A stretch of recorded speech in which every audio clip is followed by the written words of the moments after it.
Oke, halo semuanya, selamat pagi, siang, atau malam, tergantung kalian nonton video ini di waktu kapan ya. Di kesempatan kali ini, saya akan mempresentasikan sebuah paper review dari mata kuliah Manajemen Proyek Sistem Informasi atau yang biasa kita kenal dengan MPSI.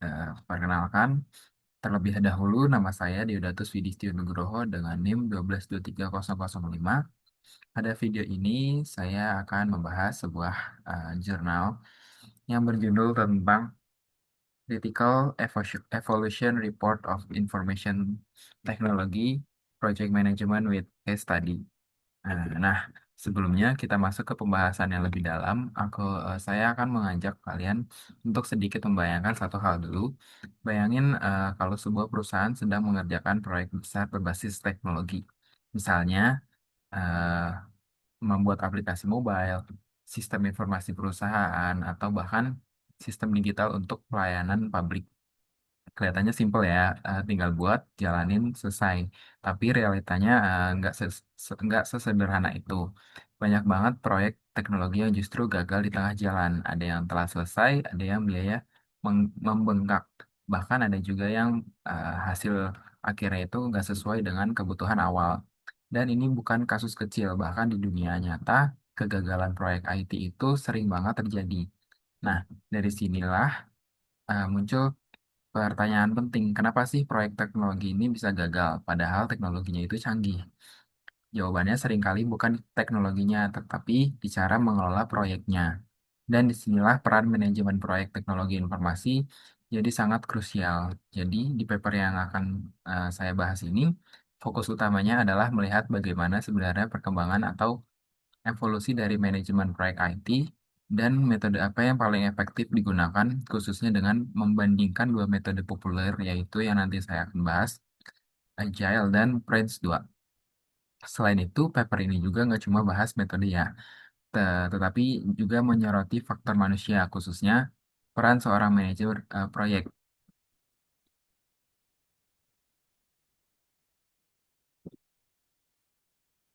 Kemudian em, adalah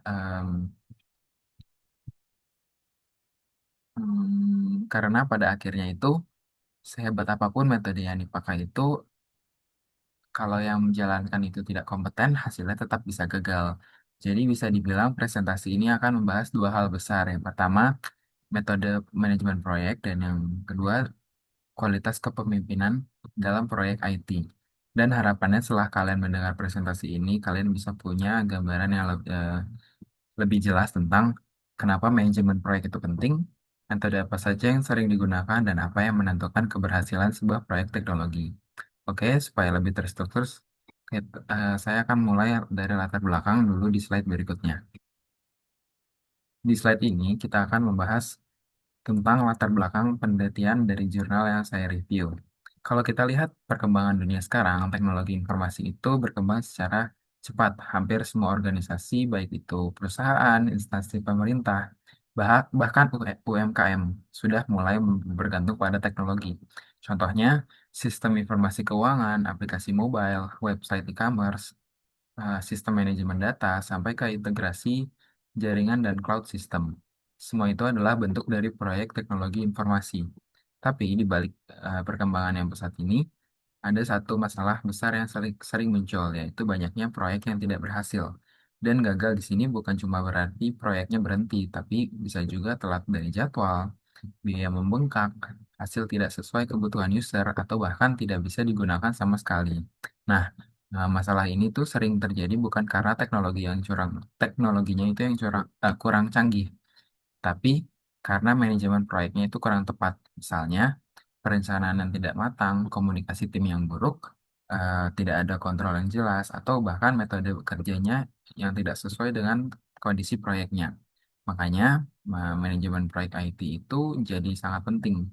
Dengan adanya manajemen proyek yang baik, organisasi bisa mengatur pekerjaan secara lebih terstruktur, mengelola sumber daya dengan efisien, mengontrol jalannya proyek, dan memastikan hasil akhir sesuai target.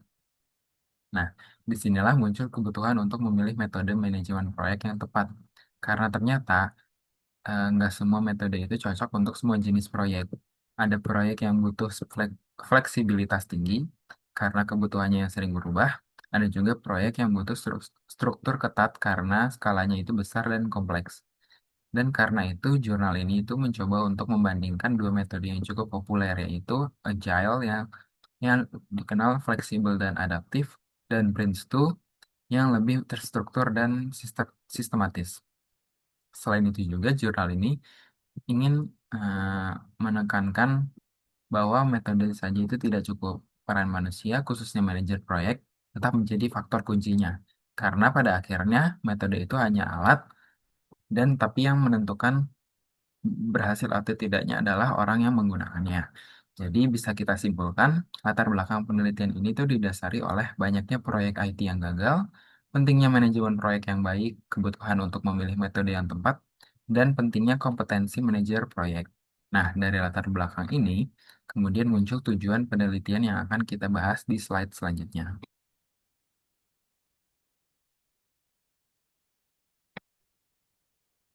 Nah, setelah kita memahami latar belakang dari penelitian ini tadi, sekarang kita masuk ke bagian tujuan penelitiannya. Di bagian ini sebenarnya kelihatannya simpel, tapi penting banget karena ini yang jadi arah utama dari seluruh isi jurnal. Jadi tujuan utama dari penelitian ini adalah untuk menganalisis metode yang paling tepat dalam manajemen proyek teknologi informasi. Tapi bukan sekedar membahas secara umum ya. Penelitian ini tuh secara spesifik membandingkan dua metode yang cukup populer, yaitu yang tadi sudah saya sebut, yaitu Agile dan Prince2. Kenapa dua metode ini yang dipilih? Em, karena keduanya itu punya pendekatan yang bisa dibilang cukup berbeda, bahkan bisa dianggap berlawanan. Di satu sisi, kita punya Agile yang dikenal dengan fleksibilitasnya. Metode ini itu sangat adaptif terhadap perubahan, cocok untuk proyek yang dinamis, dan biasanya digunakan dalam pengembangan software modern. Sedangkan di sisi lain ada Prince2 yang lebih terstruktur, lebih formal, dan punya tahapan yang jelas dari awal sampai akhir proyek. Nah, dari sini penelitian ini ingin menjawab pertanyaan penting dari dua metode ini, mana yang lebih efektif untuk proyek teknologi informasi. Tapi nggak berhenti di situ aja. Penelitian ini juga punya tujuan lain yang nggak kalah penting, yaitu mengidentifikasi kompetensi apa saja yang harus dimiliki oleh seorang manajer proyek. Kenapa ini penting? Karena seperti yang sempat kita bahas sebelumnya, metode itu hanya alat, sedangkan yang menjalankan dan mengarahkan proyek adalah manusia. Dalam hal ini, manajer proyek itu jadi penelitian ini tuh pengen melihat apa saja kemampuan yang dibutuhkan, bagaimana peran proyek dalam menghadapi perubahan, kemudian bagaimana mereka memastikan proyek tetap berjalan sesuai target. Selain itu, tujuan penelitian ini juga bisa kita lihat sebagai upaya untuk memberikan insight kepada organisasi. Artinya, hasil dari penelitian ini diharapkan bisa membantu perusahaan dalam memilih metode manajemen proyek, tim dalam memahami cara kerja yang lebih efektif, dan manajer proyek dalam meningkatkan kemampuan mereka. Jadi kalau dirangkum, ada beberapa poin utama dari tujuan penelitian ini. Pertama, membandingkan efektivitas metode Agile dan Prince2 dalam proyek IT. Kedua, menganalisis kelebihan dan kekurangan masing-masing metode. Ketiga, mengidentifikasi kompetensi penting yang harus dimiliki oleh manajer proyek. Dan yang keempat, memberikan gambaran bagaimana kondisi antar metode dan kepemimpinan bisa menentukan keberhasilan proyek. Nah, dari tujuan ini, kita bisa mulai melihat bahwa penelitian ini tuh nggak cuma teoritis, tapi juga cukup aplikatif. Artinya, hasil bisa langsung digunakan sebagai referensi dalam dunia kerja, khususnya di bidang teknologi dan informasi. Oke, sekarang kita tahu tujuannya. Sekarang kita masuk ke bagian yang paling menarik, yaitu pembahasan tentang metode yang dibandingkan. Metode di slide ini kita akan mulai masuk ke inti pembahasan dari jurnal, yaitu tentang dua metode manajemen proyek yang dibandingkan, yaitu Agile dan Prince2. Atau aku bakal menjelaskan dengan cara yang santai biar kebayang. Yang pertama, kita bahas Agile dulu. Agile itu bisa dibilang sebagai metode yang sangat fleksibel. Metode ini dibuat untuk menghadapi kondisi proyek yang sering berubah, khususnya dalam pengembangan software. Dalam Agile, proyek biasanya dibagi menjadi bagian-bagian kecil yang disebut iteration atau sprint. Jadi daripada nunggu proyek selesai semua baru dicek, di Agile itu setiap bagian kecil langsung dikerjakan, diuji dan dievaluasi. Misalnya, eh, minggu ini bikin fitur login, minggu depan bikin dashboard, minggu berikutnya itu tambah fitur lainnya. Dari setiap tahap itu bisa langsung dapat feedback dari user. Keunggulannya dari Agile itu adalah cepat beradaptasi dengan perubahan, lebih dekat dengan kebutuhan user, dan memungkinkan perbaikan secara terus-menerus. Tapi di sisi lain, Agile juga punya tantangan. Karena sifatnya fleksibel, kadang dokumentasinya itu kurang lengkap, kontrol proyeknya itu bisa jadi kurang ketat, dan kalau timnya nggak disiplin bisa jadi berantakan. Nah, sekarang kita bandingkan dengan metode kedua yaitu Prince2. Prince2 ini kebalikannya Agile. Kalau Agile itu fleksibel, Prince2 itu sangat terstruktur. Metode ini punya tahapan yang jelas, pembagian peran yang detail, dan sistem kontrol yang ketat. Dalam Prince2, proyek dibagi ke dalam beberapa fase, ya, dan setiap fase harus diselesaikan dan dievaluasi sebelum lanjut ke tahap berikutnya. Selain itu, setiap anggota tim punya peran yang sudah ditentukan dengan jelas, jadi nggak ada yang kerjanya itu ngambang, jadi tanpa tanggung jawab. Keunggulan Prince2 itu adalah proyek lebih terkontrol, risiko bisa dikelola dengan baik, dan dokumentasi lebih lengkap.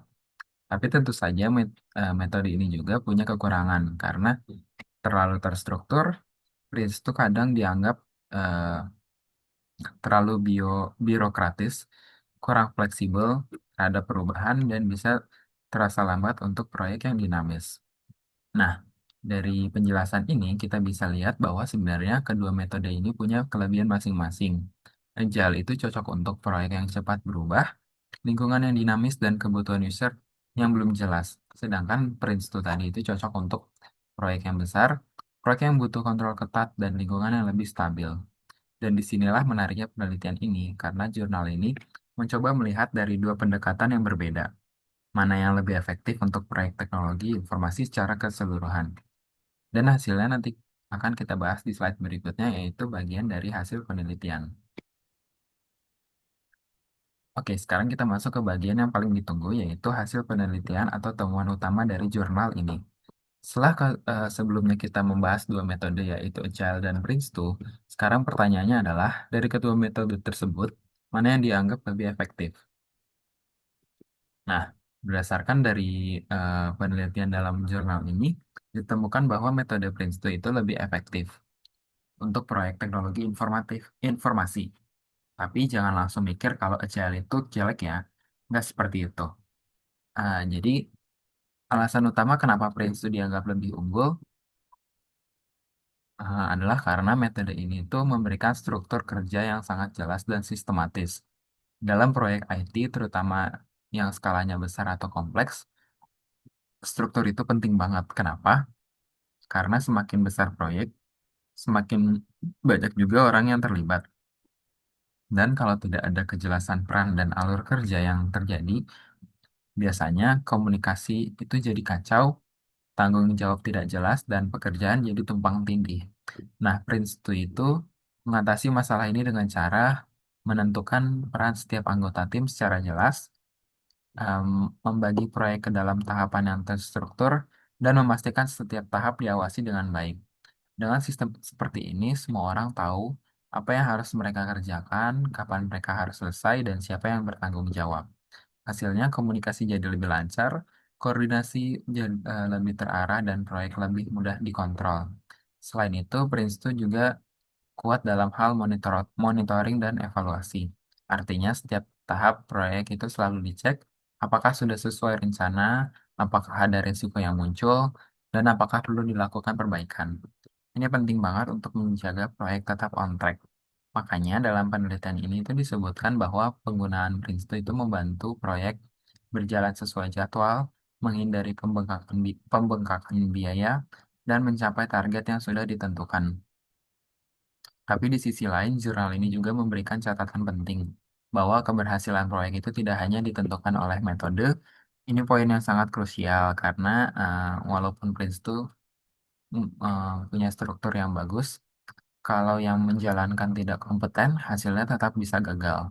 Sebaliknya, kalau Agile lebih fleksibel, walaupun Agile itu lebih fleksibel, kalau timnya solid dan manajernya bagus, proyeknya juga bisa berhasil. Jadi bisa dibilang metode itu hanyalah alat bantu, sedangkan faktor utamanya itu yang menentukan keberhasilannya tetap adalah manusia, cara kerja tim, dan kepemimpinannya. Dan ini jadi jembatan ke pembahasan berikutnya nanti, yaitu tentang kompetensi manajer proyek. Jadi kesimpulan dari hasil penelitian ini adalah Prince2 itu lebih unggul dan dalam hal struktur dan kontrol, cocok untuk proyek yang kompleks, tapi tetap harus didukung oleh kualitas tim dan manajer proyek. Oke, sekarang kita lihat bagaimana metode ini diterapkan di dunia nyata melalui studi kasus. Oke, di slide ini kita akan membahas bagian yang menurut aku ini cukup menarik, yaitu studi kasus nyata dari penggunaan metode PRINCE2. Jadi jurnal ini itu tidak hanya membahas teori, tetapi juga memberikan contoh penerapan langsung di sebuah organisasi, yaitu Chester City Council. Nah, Chester City Council ini adalah salah satu organisasi pemerintahan di Inggris yang menerapkan metode PRINCE2 dalam pengelolaan proyek mereka. Kenapa ini penting? Karena dengan adanya studi kasus, kita bisa melihat apakah teori yang dibahas itu benar-benar bisa diterapkan dan bagaimana hasilnya di dunia nyata. Awalnya penerapan PRINCE2 ini di organisasi ini sempat dianggap terlalu rumit. Beberapa orang bahkan menganggap metode ini terlalu birokratis, terlalu banyak aturan, dan kurang fleksibel. Dan sebenarnya ini wajar karena kalau sebuah organisasi belum terbiasa dengan sistem yang terstruktur, perubahan di metode seperti Prince2 memang bisa terasa berat di awal. Tapi setelah dijalankan, hasilnya ternyata cukup signifikan. Prince2 ini justru membantu organisasi dalam banyak hal, seperti membuat sistem kerja yang lebih terarah, mempermudah pembagian tugas, dan meningkatkan transparansi dalam proyek. Setiap anggota tim jadi lebih paham apa perannya, apa tanggung jawabnya, dan bagaimana kontribusinya terhadap proyek secara keseluruhan. Selain itu, Prince2 juga membantu dalam hal pengendalian risiko. Dalam proyek IT, risiko itu pasti ada, entah itu perubahan kebutuhan, masalah teknis, atau keterlambatan. Nah, dengan Prince2 ini, risiko-risiko ini bisa diidentifikasi lebih awal, dipantau secara berkala, dan ditangani dengan lebih sistematis. Hasil akhirnya, proyek tadi lebih stabil, lebih terkontrol, dan lebih mudah dievaluasi. Yang menarik lagi, Prince2 ini juga membuat proses kerja menjadi lebih mudah dipahami oleh semua anggota tim. Jadi, walaupun awalnya terlihat kompleks, sebenarnya metode ini justru membantu menyederhanakan alur kerja yang dalam jangka panjang. Dalam studi kasus ini, kita bisa belajar satu hal penting. Kadang metode yang terlihat rumit di awal justru memberikan manfaat besar kalau diterapkan dengan benar. Dan ini juga memperkuat hasil penelitian sebelumnya bahwa Prince2 memang efektif, terutama untuk organisasi yang membutuhkan struktur dan kontrol yang jelas. Tapi sekali lagi, keberhasilan ini tidak hanya karena metodenya, tetap ada faktor manusia di dalamnya. Bagaimana tim beradaptasi, bagaimana manajer mengarahkan, dan bagaimana komunikasi dijaga. Nah, dari sini kita masuk ke pembahasan berikutnya, yaitu tentang kompetensi manajer proyek yang menjadi faktor kunci dalam keberhasilan proyek. Nah, setelah itu kita membahas metode dan juga studi kasus. Setelah kita membahas metode dan juga studi kasusnya tadi, sekarang kita masuk ke salah satu bagian yang menurut saya juga paling krusial, yaitu tentang kompetensi manajer proyek. Kenapa ini penting banget? Hmm, karena dari semua pembahasan sebelumnya, kita bisa lihat satu pola yang konsisten. Metode itu penting, tapi manusia juga menjalankan manusia yang menjalankan itu juga jauh lebih menentukan. Bayangin gini, kamu punya metode terbaik di dunia, misalnya Prince itu yang sangat terstruktur, tapi kalau manajer proyeknya nggak bisa komunikasi, nggak bisa ngatur tim, atau nggak bisa ambil keputusan, maka proyek itu tetap berpotensi gagal.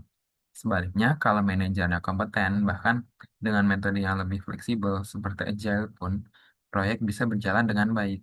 Nah, di jurnal ini dijelaskan beberapa kemampuan utama yang harus dimiliki oleh seorang manajer proyek. Ada, aku bakal menjelaskan satu persatu, tapi dengan cara yang lebih kebayang. Yang pertama ada kemampuan komunikasi. Ini adalah skill yang paling dasar, tapi paling sering diremehkan. Manajer proyek itu harus bisa menyampaikan informasi yang jelas, menjadi penghubung antar tim dan stakeholder, dan memastikan tidak ada miskomunikasi. Karena dalam proyek IT, miskomunikasi kecil aja bisa berdampak besar.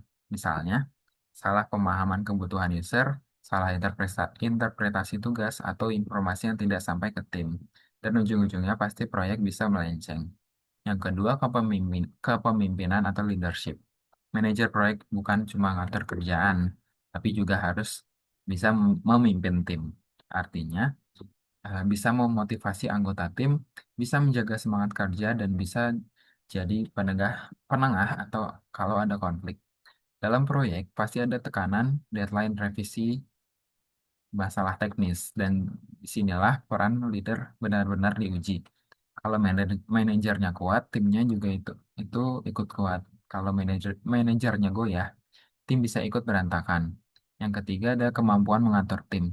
Setiap anggota tim punya karakter yang berbeda. Ada yang cepat kerja tapi kurang teliti, ada yang teliti tapi lambat, ada yang kreatif tapi susah diatur.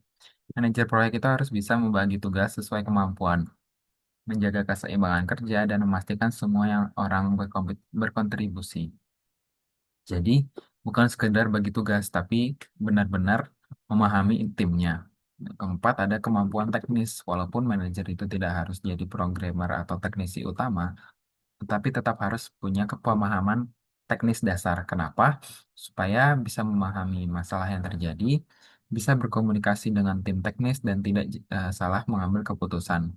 Kalau manajer sama sekali tidak paham teknisnya, biasanya akan sulit untuk mengontrol proyek IT. Yang kelima ada kemampuan mengambil keputusan. Dalam proyek, situasi tidak selalu berjalan sesuai rencana. Akan selalu ada perubahan, risiko, dan masalah yang muncul tiba-tiba. Manajer proyek harus bisa mengambil keputusan dengan cepat, menentukan prioritas, dan memilih solusi terbaik. Dan yang paling penting, berani tanggung jawab atas keputusan tersebut. Nah, dari semua komponen ini, kita bisa lihat bahwa menjadi manajer proyek itu bukan hal yang mudah. Butuh kombinasi antara hard skill dan soft skill. Dan inilah menjadi poin penting dari jurnal ini. Metode yang bagus harus didukung oleh manajer yang kompeten. Kalau dua hal ini bisa berjalan bersama, maka peluang keberhasilan proyek akan jauh lebih besar. Oke, setelah kita bahas faktor manusia, sekarang kita masuk ke bagian analisis kritis dari jurnal ini. Eh, di slide ini, kita akan melihat jurnal ini dari sudut pandang yang lebih kritis.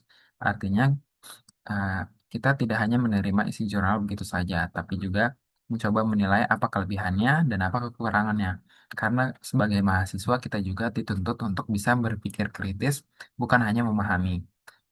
Pertama, jurnal ini membahas topik yang sangat relevan dari kelebihannya. Di era sekarang, hampir semua organisasi itu bergantung pada teknologi. Jadi, pembahasan tentang manajemen proyek IT itu sangat penting dan applicable. Kedua, jurnal ini memberikan perbandingan metode yang jelas, yaitu antara Agile dan Prince. Ini membantu pembaca untuk memahami perbedaan pendekatan, mengetahui kelebihan masing-masing, dan mempertimbangkan metode mana yang cocok. Ketiga, adanya studi kasus nyata dari Chester City Council tadi. Ini juga nilai yang plus yang besar karena kita tidak hanya membaca teori tapi juga melihat bagaimana metode diterapkan dan bagaimana hasilnya di dunia nyata.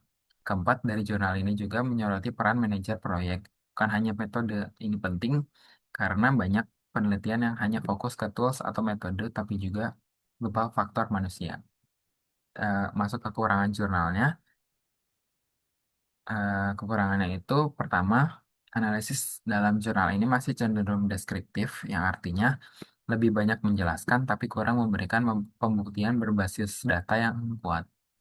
Jadi misalnya disebutkan Princeton lebih efektif, tapi tidak banyak data kuantitatif yang benar-benar mendukung klaim tersebut. Yang kedua, penjelasan tentang metode penelitian itu kurang rinci. Ini cukup penting dalam sebuah jurnal karena tanpa penjelasan metode yang jelas, pembaca jadi sulit buat memahami bagaimana penelitian dilakukan dan apakah hasilnya bisa dipercaya atau diuji ulang. Yang ketiga, keterbatasan dalam hal data empiris.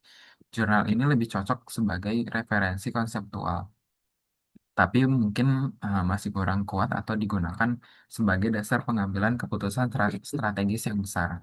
Nah, dari analisis ini kita bisa melihat bahwa jurnal ini tetap punya nilai yang baik, tapi juga ada ruang untuk pengembangan lebih lanjut. Dan ini hal yang wajar dalam sebuah penelitian. Dari sini kita sudah hampir sampai di akhir presentasi. Di slide-slide berikutnya, kita akan masuk ke bagian kesimpulan dan merangkum semua pembahasan dari awal sampai akhir. Nah, akhirnya kita sampai di bagian kesimpulan dari keseluruhan review jurnal ini. Di bagian ini itu saya akan merangkum semua poin penting yang sudah dibahas dari awal sampai sekarang, supaya lebih jelas dan mudah diingat. Kalau kita tarik dari awal, kita mulai dari satu masalah utamanya, yaitu banyaknya proyek teknologi informasi yang gagal, dan kegagalan ini bukan karena teknologinya buruk, tapi lebih sering karena manajemen proyek yang kurang tepat. Dari situ kita juga masuk ke pembahasan tentang pentingnya manajemen proyek IT. Kita belajar bahwa dengan manajemen proyek yang baik, organisasi bisa merencanakan pekerjaan dengan lebih terstruktur, mengelola sumber daya dengan lebih efisien, dan memastikan proyek berjalan sesuai target. Lalu kita masuk ke inti dari jurnal ini, yaitu perbandingan antara dua metode, Agile dan Prince2. Dari pembahasan tersebut, kita bisa melihat bahwa kedua metode ini tuh punya karakteristik yang sangat berbeda. Agile, Agile lebih fleksibel, adaptif terhadap perubahan, dan cocok untuk proyek yang dinamis. Sedangkan Prince2 lebih terstruktur, memiliki tahapan yang jelas dan kontrol yang lebih ketat. Dan berdasarkan hasil penelitian, metode Prince2 dinilai lebih efektif, terutama untuk proyek teknologi informasi yang membutuhkan struktur dan pengawasan yang jelas. Hal ini juga diperkuat oleh studi kasus dari Chester City Council yang menunjukkan bahwa Prince2 mampu membantu organisasi dalam mengatur proyek dengan lebih sistematis, membagi tanggung jawab dengan jelas, dan mengelola risiko dengan lebih baik. Tapi ada satu hal yang sangat penting dan tidak boleh dilupakan, yaitu bahwa metode bukan satu-satunya faktor penentu keberhasilan proyek. Karena pada akhirnya yang menjalankan proyek adalah manusia, dan disinilah peranan manajer proyek yang menjadi sangat penting. Seorang manajer proyek itu harus memiliki berbagai kompetensi seperti kemampuan komunikasi, kepemimpinan, manajemen tim, pemahaman teknis, dan kemampuan pengambilan keputusan. Tanpa kompetensi ini, bahkan metode terbaik pun tidak akan berjalan dengan maksimal. Jadi, bisa kita simpulkan bahwa keberhasilan proyek IT itu ditentukan oleh dua hal utama: pemilihan metode manajemen proyek yang tepat dan kualitas kepemimpinan dari manajer proyek. Kedua hal ini harus berjalan bersama. Kalau hanya salah satu yang kuat, hasilnya belum tentu optimal. Tapi kalau keduanya seimbang, peluang keberhasilan proyek akan jauh lebih besar.